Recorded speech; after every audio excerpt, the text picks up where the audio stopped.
I'm planning on going back to UFC. You do?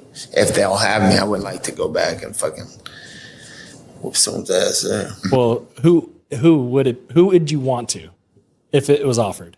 Justin Gaethje, it sounds like. I'm not fighting at 55 though, but right now I'm not fighting in there because there's nobody to fight really. It's kind of slow rolling. I feel like UFC would. I don't really have a name in mind right now in the UFC. That's why I'm not there right now. Otherwise, but the name, the draw, the excitement that you would bring to it, I feel like it's really lacking in UFC. Everybody's that's rushing, everybody's I would wrestling. be there if there was somebody that I wanted to go fight. But I want to see the rubber match with Conor McGregor. with time for sure. Yeah, whenever he's back. Me and him for sure got unfinished. If there's another fight that would sell and that would be huge, it would be that. It would be Diaz 3. Oh, yeah. That could be, especially if Diaz gets past Poirier. Yes. Even if he doesn't. I mean, just that fight alone. I mean, there's the history between those two guys. I mean, that would be... And it's so appealing stylistically as well, the fight, you know. Yeah. Like, I'm a grappler at heart. I love grappling. But I also understand that a jiu-jitsu tournament will put people to sleep, you know. Even if you're into jiu-jitsu, it's hard to watch a jiu-jitsu tournament. Yes. But anybody can see a punch hitting someone in the head and then falling down. That's, you know, that's exciting.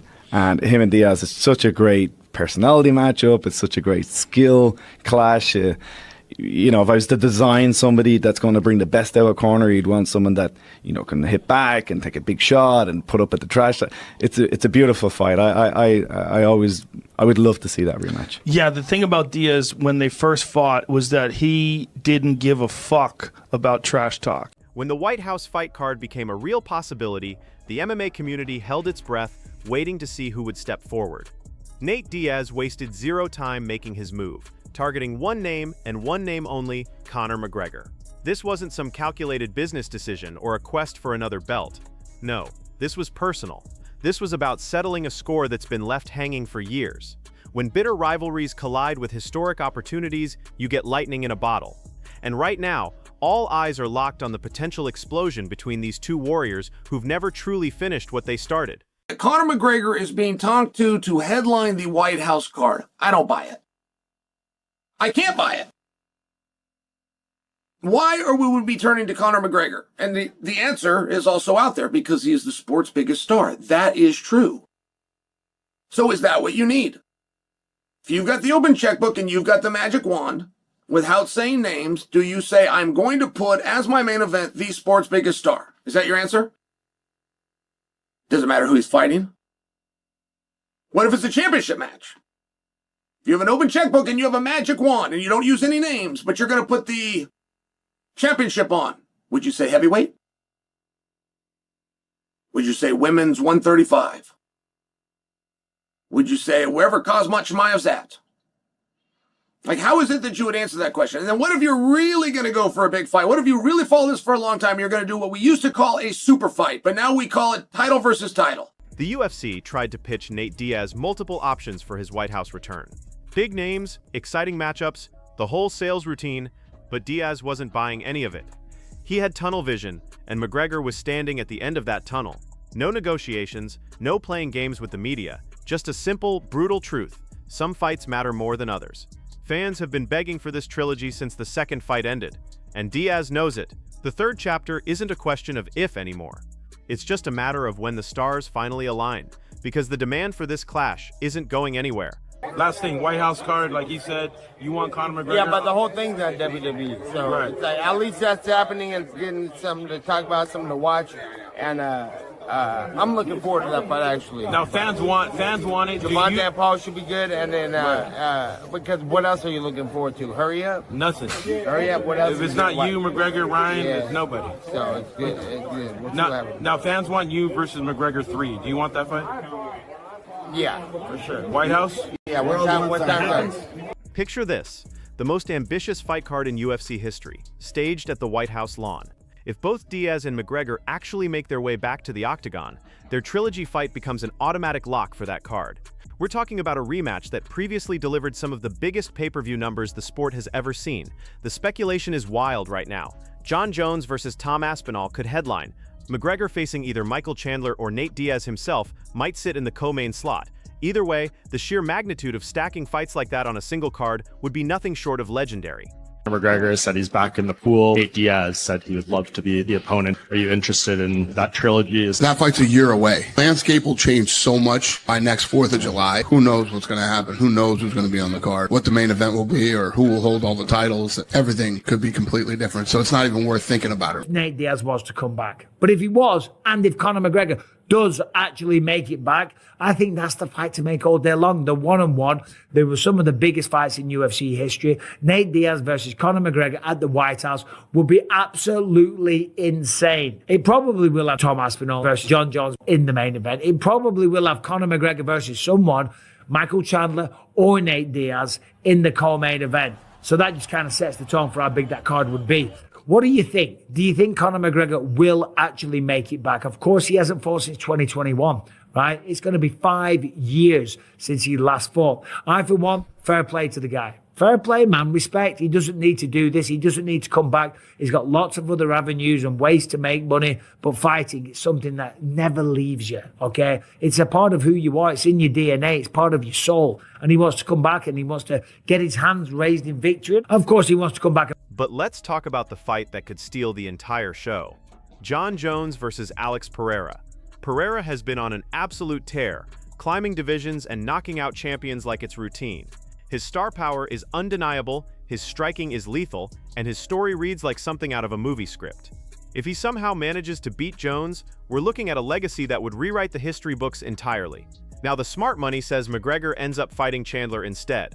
But in the fight game, nothing is ever set in stone. Politics shift, deals change, and sometimes the fight you least expect becomes the one that actually happens. If we're talking about super fights, if we're talking about something that's really going to get the MMA world excited, then it would be Jon Jones versus Alex Pereira, right? Alex Pereira is one of the biggest stars. He came back in style and destroyed Magomed Ankalaev. The man's phenomenal. He's unbelievable. He's a 2-weight division champion. What he's achieved in this sport is ridiculous. If he was to face Jon Jones and if he was to beat him, then I guess he would go on and fight for the 3rd belt, and that'd be it. That'd be set in stone. Alex Pereira would, without a doubt, without a shadow of a doubt, be the greatest mixed martial artist to ever compete.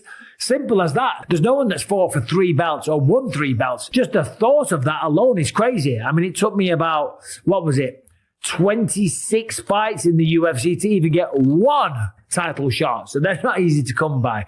Anyway, so there's that. Now they're talking about Conor McGregor fighting Michael Chandler. That's going to be the fight that happens. We all know about that. There's nothing new there. And the thing is, if Donald Trump wants it, if the president of the United States wants it, and as Eric says in that video, from the hardcore fan perspective, timing is everything. Sure, Diaz versus McGregor sounds incredible on paper, but does it make sense right now? Critics argue that Diaz needs to prove himself first with a dominant welterweight victory before earning that trilogy shot. The diehards are split. Some want to see Diaz fight Jorge Masvidal or Glover Teixeira first. Others, including major voices like Ariel Helwani, believe the McGregor trilogy should happen immediately. It's a debate that shows just how invested the MMA community is in seeing this rivalry reach its proper conclusion at the White House event. Not the fight I want to see next, okay? If Nate Diaz comes back and gets a big win over someone in the welterweight division, okay? And he does it impressively, and then the McGregor fight happens. That's when I'm interested. But right now, I feel like the hardcore fans are kind of in mutual agreement that it's Masvidal or Gaethje. To us, it's kind of Masvidal or Gaethje, and for Chael Sonnen and Ariel Helwani to both say that they think Nate Diaz trilogy should be next is strange to me. Very strange to me, because I would love to see either Gaethje or Masvidal. I feel like everyone's in agreement here. We've seen that Donald Cerrone has been beaten by Conor McGregor in his return. Chael Sonnen threw cold water on the McGregor hype train with some pointed questions. Yes, McGregor is the biggest star the sport has ever produced. Nobody disputes that. But does star power alone justify headlining the most important card in UFC history? Sonnen broke down the math. If you have unlimited resources and complete creative control, what's your priority? A heavyweight title fight? A women's championship? Or maybe a champion versus champion super fight? His challenge was simple, but cutting. Does having the biggest name actually matter if the fight itself doesn't deliver on a competitive level that moves the sport forward? And it's one of the reasons that I'm struggling with the idea that McGregor is being penciled in the middle of 2025 for a card that sits dead center in the middle of 2026 at a venue yet to be built for tickets that are yet to be on sale. I struggle with it because we're openly saying if we're going to put Conor on there that there's no title. Unless you believe that Conor McGregor is going to demote himself, right? The biggest draw should be the main event. Your biggest star, regardless of belt, should be the main event. But in this case, if our biggest draw and our biggest star is not a champion or a contender in any weight class, we're going to acknowledge up front that our biggest show will not contain a title, which makes it a little difficult down the road to go, this show's bigger than big. In fact, we got 2 titles up.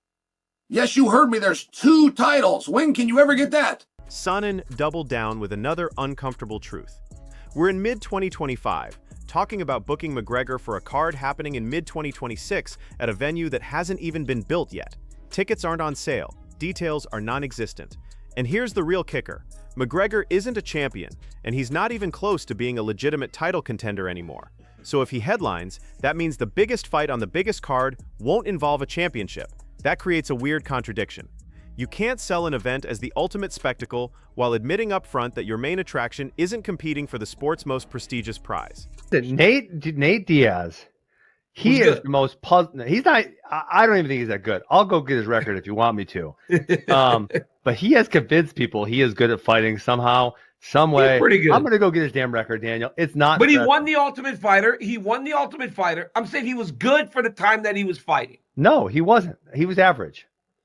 He was, yeah, okay. I'm just okay. trying. I'm going to go get the record. I'm going to go get the record. They're going to yell at me. I know this. Okay, let's see. Well, his record is 21-13. Ben Askren came in hot with an opinion guaranteed to set the internet on fire. He flat out called Nate Diaz an average fighter who's mastered the art of self-promotion. Looking at the numbers, Diaz's record sits at 21-13 overall and 16-12 inside the UFC. Askren's argument: Diaz convinced the world he's elite when the results tell a different story. It's all perception, all marketing genius, and very little actual championship-level performance. Askren knew this take would unleash a firestorm from Diaz's loyal fanbase, but he said it anyway. Love him or hate him, Askren just added serious fuel to an already raging debate about legacy versus hype. Oh my God. Really? Yes, that's not that great. Okay, I take it back. I'm taking it back. And he was going into the UFC, he was, I think it was 5-1. So within the UFC, he was 16-12. That's not good. That's not very good. That's not good. There's really no way to twist that into good. Yeah. So, but you know, his personality. That's another one's like, how did his personality catch on? He says funny things sometimes. He's a little bit different. I don't know. Yeah. And listen, if you post this clip, please don't post this clip. Daniel Cormier brought a dose of reality to the Jon Jones heavyweight speculation. He believes Jones's best work and most exciting matchups still belong at light heavyweight, specifically a potential clash with Alex Pereira at 205 pounds for the White House card. John Anik shared his vision. Tom Aspinall defending the heavyweight title against Cyril Gane as the main event, with 4 or 5 undisputed championships contested throughout the night. Brendan Schaub went all in with his fantasy lineup. Arman Zarukian, Islam Makhachev, Sean Strickland, Alex Pereira, Jon Jones, and McGregor versus Diaz. He called it a card worth any price tag. Henry Cejudo picked Jones versus Aspinall as the ultimate White House fight, calling it perfect American symbolism. Legacy versus new generation. The greatest of all time defending his throne against the future. That's the kind of showdown that could define an entire era.